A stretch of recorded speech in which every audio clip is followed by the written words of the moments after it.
What's good, everybody? Dexter Henry here for New York Got Game. We just finished recording our latest episode of New York Got Game. We recorded it following the Knicks' loss to the Magic at home, the first home loss of the season, and now it appears there could be an even bigger loss for the New York Knicks. Towards the end of this game, it appeared that Jalen Brunson had rolled his right ankle. He left the court limping. After the game in the media, we did ask Mike Brown about the status of Jalen Brunson's ankle, and he did confirm that he had rolled it, but he did not have any further updates. Now, following that press conference, Jalen Brunson was seen outside of the Knicks locker room with crutches and also in a walking boot. Now, don't want to speculate on the injury or the severity of an injury, but anytime you see a walking boot and crutches, that doesn't look good.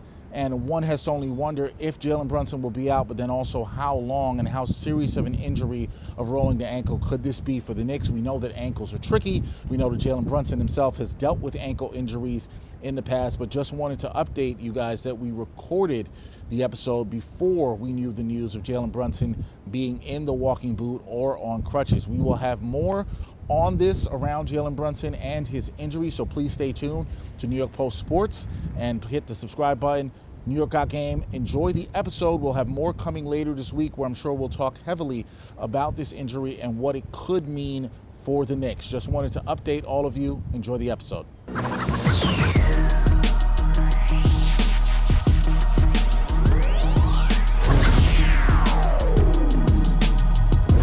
Welcome to New York Got Game. Welcome back to another edition of New York Got Game. Dexter Henry, Bryan, Fonseca here, coming to you from Madison Square Garden, where the Knicks, they just fell, finally, for the first time at home all season. I said finally like I was excited. I'm not excited about that. But the Knicks did lose to the Orlando Magic, 124-107, their first home loss of the season. 5-game winning streak ended. Offense didn't look quite as good as we've seen thus far through this homestand, but we're going to still get through a lot of that today. In this game against the Magic, Bryan, it was sluggish.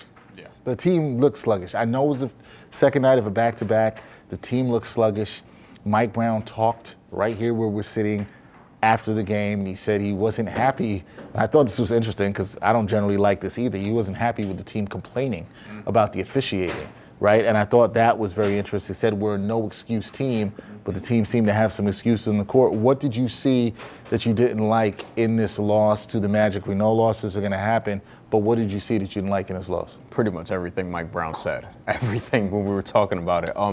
So he was in the post-game presser, and he mentioned a few different things that stood out. One was how the Knicks were just complaining a lot, as you mentioned, but also being out-hustled. Only 10 offensive rebounds is what he said. Yep. 10 offensive rebounds might be okay for some teams, but this is where the Knicks want to get back to, where they dominated the offensive glass a couple years ago, and that wasn't the case in this game. Orlando is a team, by the way, who can hurt you in that regard. Like, they're one of the better teams, just like the Knicks, in terms of limiting your rebounds per 100 possessions. So in this specific contest, it was a matchup problem. And you also had, even though it was the second end of a back-to-back, Paolo Banchero left early with an injury. Early as in the second quarter, and you had an opportunity there without Orlando's best player to potentially come back and win this game. Ultimately, it wasn't there. And I think, Dex, that they lost this game yesterday because they messed around with Memphis. They had a 28-point lead. They played with their food. Yes. Yeah. Late into the third quarter, they had a near 30-point lead. It was a 28-point lead. Memphis gradually got that down to 10 in the fourth quarter. And we were talking during the game, we were like, yo, this could be garbage time. We might get 6 minutes of Pacome Dadier, 6 minutes of Tyler Kolek. That didn't happen because the Knicks played with their food. They couldn't put away Memphis, a Memphis team that was shorthanded, and a Memphis team that had a Ja Morant who was really struggling at 7 turnovers in 14 minutes. Couldn't put them away. Starters had to play extended minutes. 9-man rotation, so then you come into tonight, you don't really have those legs, and that all caught up to them. Yeah, I think that's definitely part of it. Although, Mike Brown says, hey, we're a no-excuse team. He doesn't want to hear any excuses. He did say, maybe I have to go a little bit deeper into the bench. He did talk about that. That was interesting, too. That's very interesting. I thought that comment was very interesting. But you talked about the offensive rebounds. You talked about Mike Brown, talked about sprays this season, getting into the paint, kicking the ball out. Only 11 in this game. That's a season low for the Knicks. So the things that were going right for their offense did not go right tonight. You talked about the offensive rebounds, and he said, look, everything that happened on the court, we blame the officials. that's not a good look when you see your players whining about that. I thought it was very interesting that he publicly called it out. Yeah. You know he talked to the team about it. It's going to be interesting to see how the Knicks respond to that from this point on.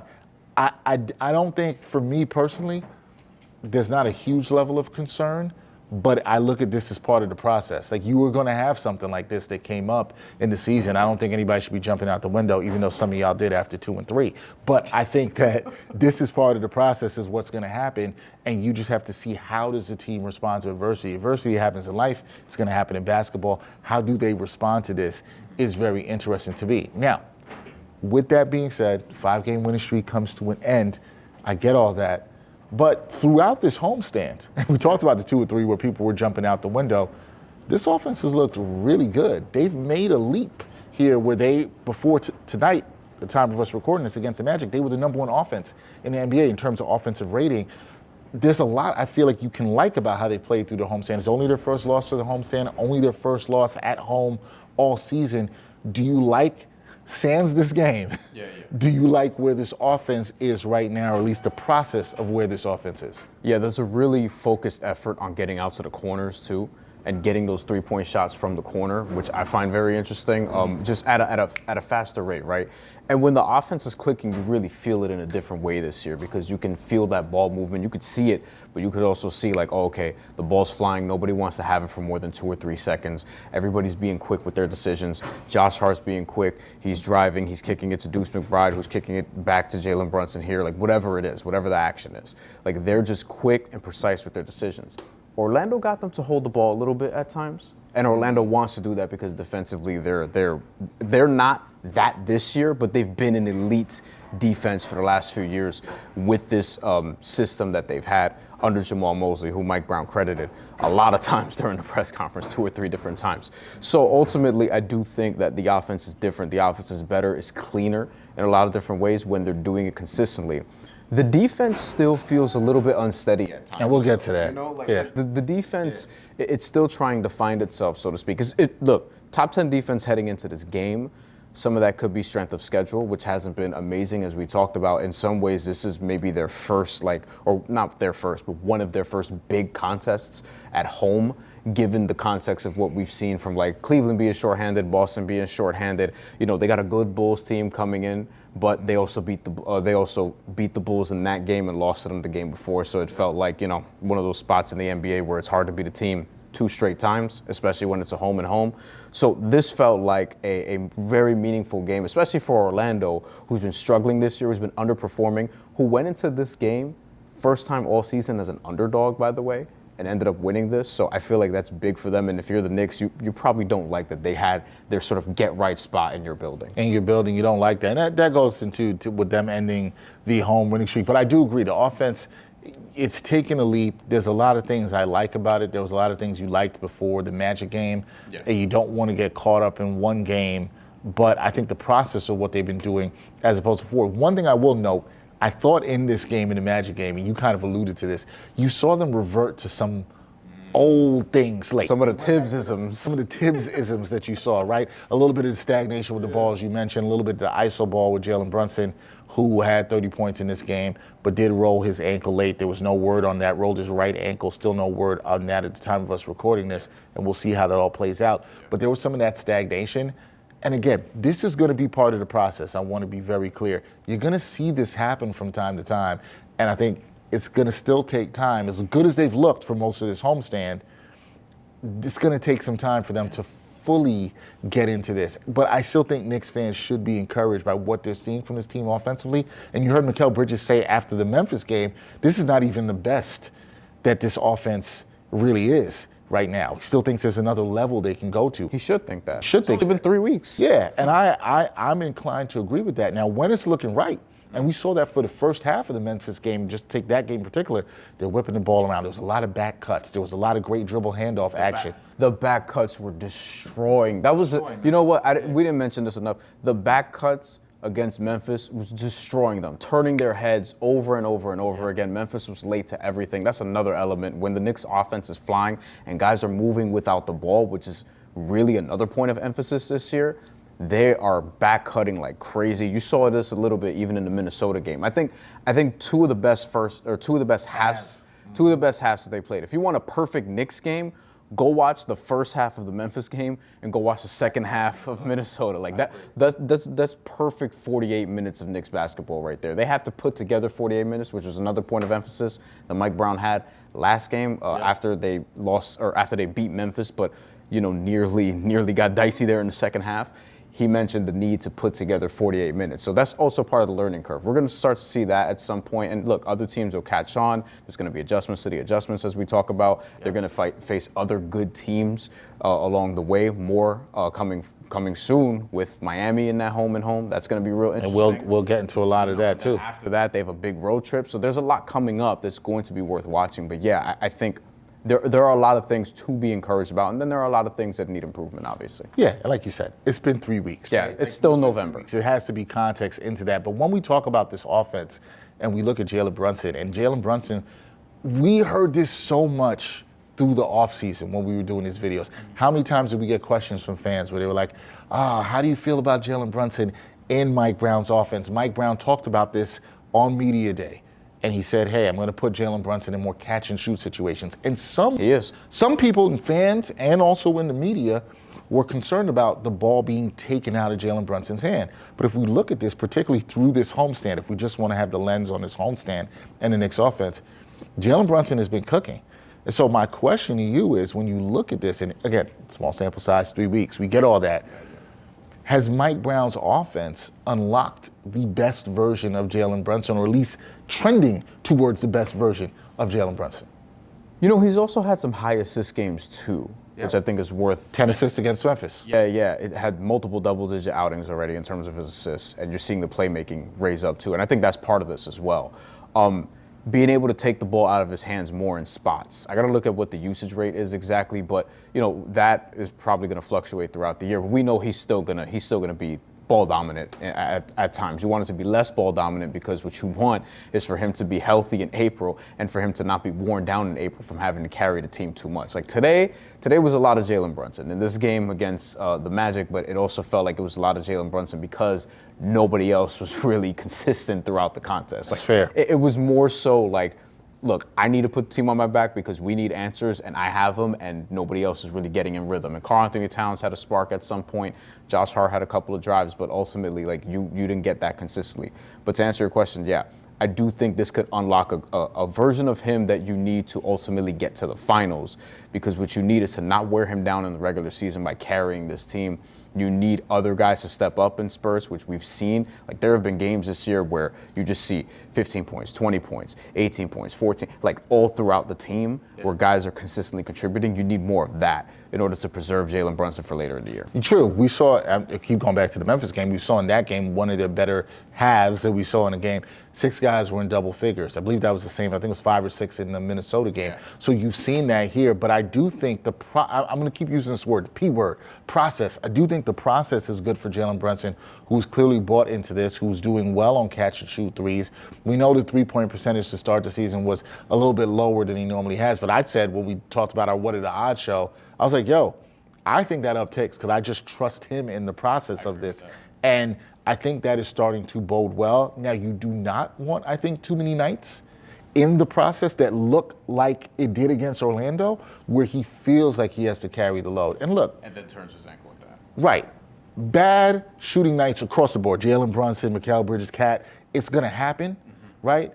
And I think what you heard from Mike Brown, to go back to that, is he didn't like the process because you saw the complaining.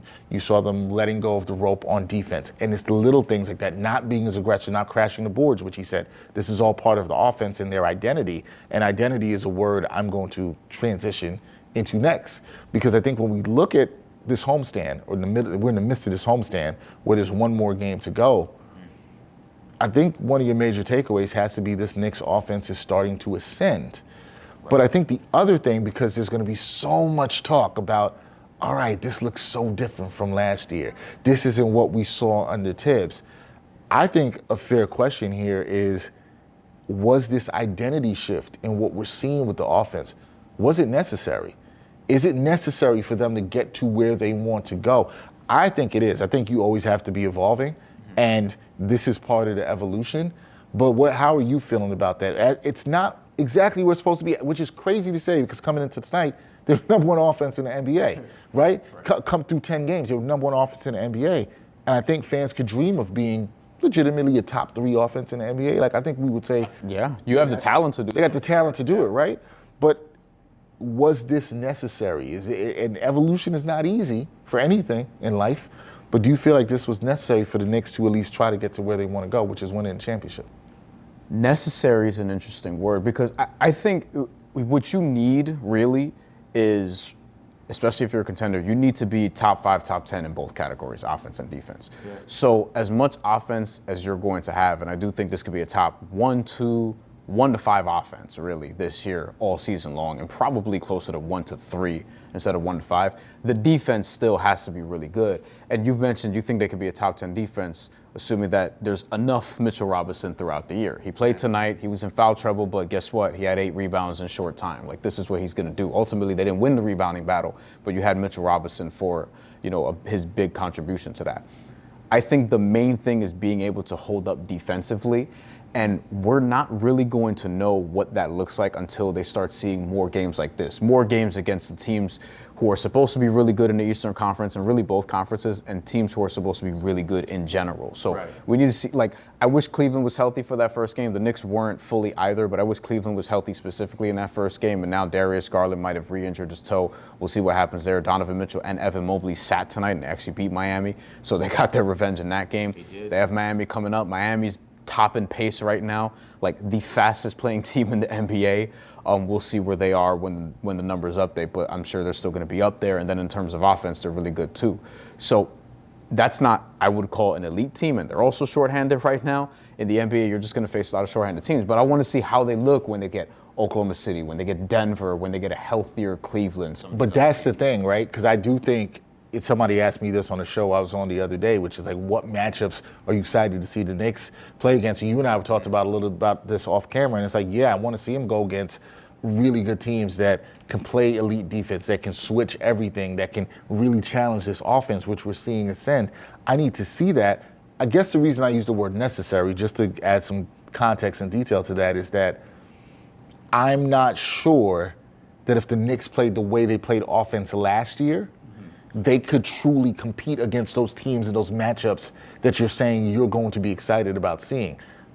And when I say that, it's not just through the regular season. It's, can you do that and beat a team like that 4 out of 7 times in the playoffs, right? And that's why I'm like, is this evolution necessary? And that's what I think it is. I was just watching this game, and I was like, man, they have more talent than the Magic, but like the Orlando Magic, one, they're better than you think. They've been one of the more disappointing teams to start. They've actually been favored every single game they've played this year, except for this one. But the defense is better than what you think, which is why I thought this was somewhat of a good test. And they also have just annoying ass players on their team. If you watch them, like Anthony Black could hit a shot now at times. Jalen Suggs, obviously, who's one of their absolute engines. Desmond Bane, who's been very uneasy to start this year. He's actually had a couple decent games and sort of rounding into form. Paolo Banchero was hurt. You know what he can do. Franz Wagner, he may be someone who's in all-star conversations this year. Like, this is a team that could produce 2 all-stars, and one of the things that killed the Knicks today was Wendell Carter Jr. quietly hitting mid-range shot after mid-range shot when, they just needed a bailout in a possession. Orlando did.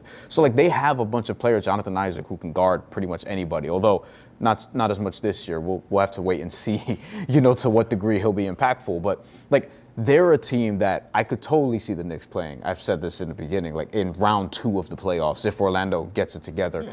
I could totally see that happening. And that's a series that you should win, but it's also a very annoying matchup that if you lose game 1, you just don't know what could happen. And there's a lot of tricky matchups in the East. I think the Knicks, they have more talent than arguably anybody. It's them and Cleveland. We've said it at the top. When fully healthy, Cleveland, will see what happens there. But everyone else in the East, like Atlanta, could be a tough matchup. If they get healthy and get their stuff together. Right, exactly. If they get this, who's playing really well. Detroit, especially. Amazing, yeah. Like, Detroit was tough last year. And now Jalen Duren's like a most improved player candidate, and the Knicks still have to play them also this year. We haven't seen that yet. So, like, there's still a lot that we're learning about this team, but so far, I think the offense is probably the most encouraging thing. Oh, I would actually agree. But one thing, we'll continue with the offense, and then we'll talk defense a little bit. But one of the things with the offense, and I think fans will look at this too, Mike Brown talked a lot on media day and throughout training camp to start this season. He talked a lot about pace. It's another P word. Coaches love talking about pace. Process. We're talking a lot of P words here on this edition of New York Got Game. Yeah. The Knicks are still the bottom third of the league in pace. 22nd coming into tonight. 22nd coming into Probably tonight. didn't get faster after what we saw. Not after what we saw tonight, and they only put up 107, right? And we saw some of that stagnation we talked about. Do you think it's, I'm going to use the N word again, necessary? Not the other N word that y'all might be thinking about. I'm not talking about that. But necessary. Do you think it's necessary for the Knicks to pick up their pace, like in order to their offense to even reach the next ceiling?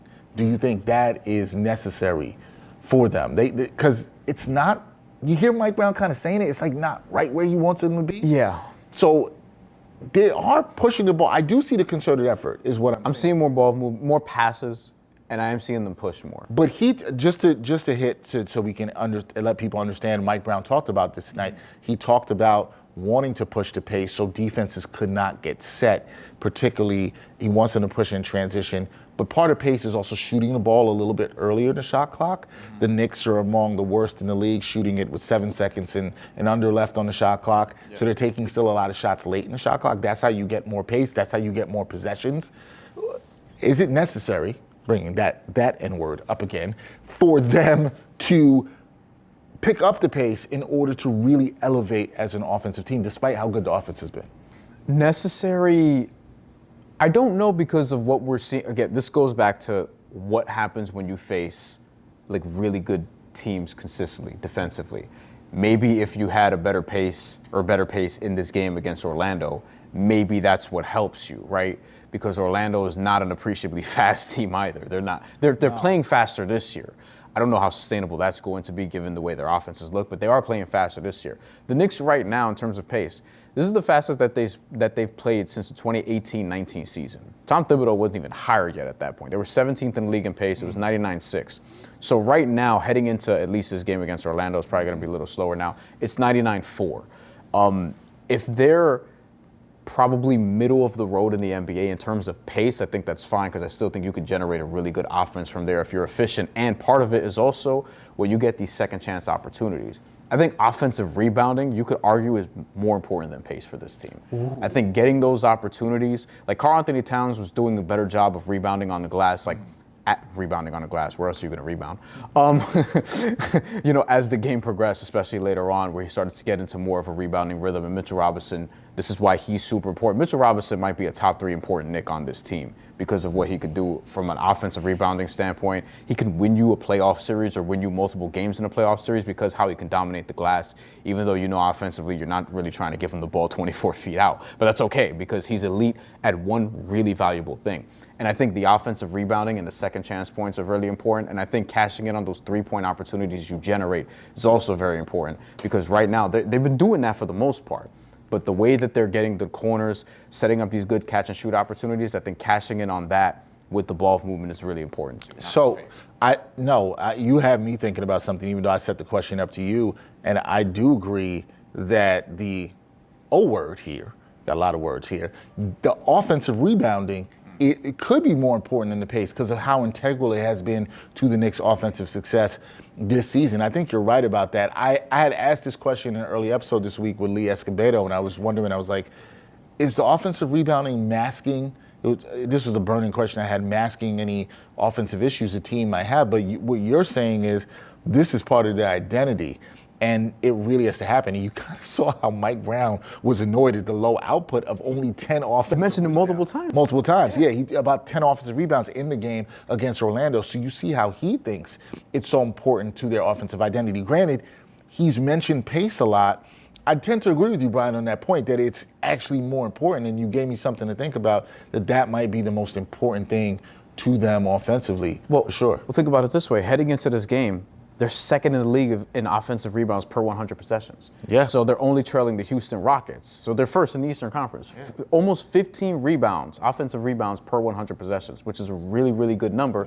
And this is with Mitchell Robinson playing, what, half the games, basically? Yeah, and they were earlier in the week, they were leading at 17.6. They were number one in the league. This was after Sunday's contest. So it's dropped off a little bit. It's going to drop off a little bit after the Orlando game. But yeah, and that's the impressive part. Yeah. Mitchell Robinson has only played in half the game, something I had noted in the previous episode. And you're seeing how integral it is, because then they don't have that against Orlando, and it didn't look as good as maybe people thought it would. They're gang rebounding. Guys are still crashing. Like Josh Hart, you know what Josh Hart's going to do on the glass, but it's also, you're seeing OG Anunoby get rebounds sometimes. Not as much tonight, but in general, you're seeing him crash. You're seeing Deuce McBride crash when he's out there. Jalen Brunson's gotten some offensive rebounds just off pure hustle. And then obviously the big is like karl-Anthony Towns, so to speak. But I think if you continue, and Mikal Bridges actually, we should shout him out in this regard too, right? Like everyone's putting in that effort there. That's why they're getting there. Mitchell Robinson's like the guy that takes you over the top. Like he's out there, you can pencil in. Like I had his over for rebounds today. It was 6.5. I'm like, you kidding me?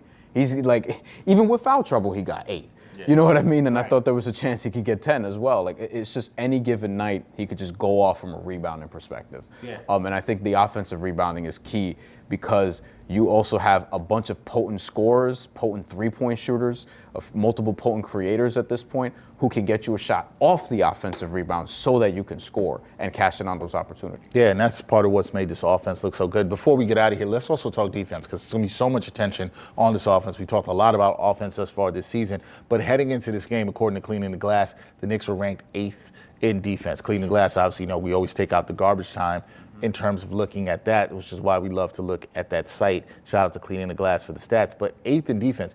I've been saying I thought they could be a top 8 to 10 defense. I will say this, though. Having looked at the defense, it hasn't always looked that good sometimes. Like sometimes it's looked just a little bit clunky. You see some miscommunication. The Knicks have not been good at defending the three-point line at all whatsoever. Yeah. That has been a struggle for them in an area they have to get better on. With all that said, and small sample size of 10, 11 games now, okay, they're still top 10-ish defense. Where we think there's room to get better, I feel like that should be encouraging. But what else are you seeing in terms of the defensive issues, and how do you think they can actually get better on defense and get to where they're consistently within that 8 to 10 range, or dare I say even higher, possibly than that? Yeah, I think it may start at the three-point line, as you mentioned, because heading into this game, in terms of three-pointers allowed per 100 possessions, so just attempts, not even makes, sixth most. And in terms of percentage, teams are shooting 39% from three against them heading into this game, 5th highest in the NBA. So those are two things you want to cut off. And you could say, hey, teams maybe are just getting lucky, and it's like you minimize the luck if you're closing out and you're not just getting roped off with open look after open look. Even today, Orlando was just 12 of 33. That's 36%. That's actually not bad. That's about league average. Right. And as a team, like that can hurt you, especially when you yourself are shooting 30.6%. You're 11 for 36, which is what the Knicks did in this game against Orlando. So I think a bunch of it could be like, figuring out how to defend the three-point shot more effectively, because teams evidently are trying to attack you in that regard. Like they're trying to get your wings out of position, trying to get guys to overhelp. Overhelping is a thing that we talked about a lot last year as it relates to karl-Anthony Towns. And this is just going to be an ongoing thing regardless of who's out there, with Jalen Brunson and with karl-Anthony Towns, and teams trying to figure out how to get them in actions to create opportunities for our guys. And a lot of times in the modern NBA, that could end in a three-pointer, because karl-Anthony Towns, you could get him in space and hit the pass to somebody over there on the wing who's wide open, and then all of a sudden they could pass it off to somebody in the corner who's more wide open, or they could just take the shot themselves. Like there are a bunch of different ways to break down the defense, especially if everyone's trying to play faster now. So I do think that's something that, like, maybe there's a ceiling there. And this is part of the gamble, right, of the karl-Anthony Towns trade. It's like, can you actually have an elite defense, or at least a top 10 defense all season long with Jalen Brunson, with karl-Anthony Towns? The elixir to that is supposed to be karl-Anthony Towns at the 4, Mitchell Robinson starts. But if Mitchell Robinson, like about the games he doesn't start, if he doesn't play enough, then it's harder to gauge. So I do think the three-point shot is going to be where other teams look to hurt them. It's already happening.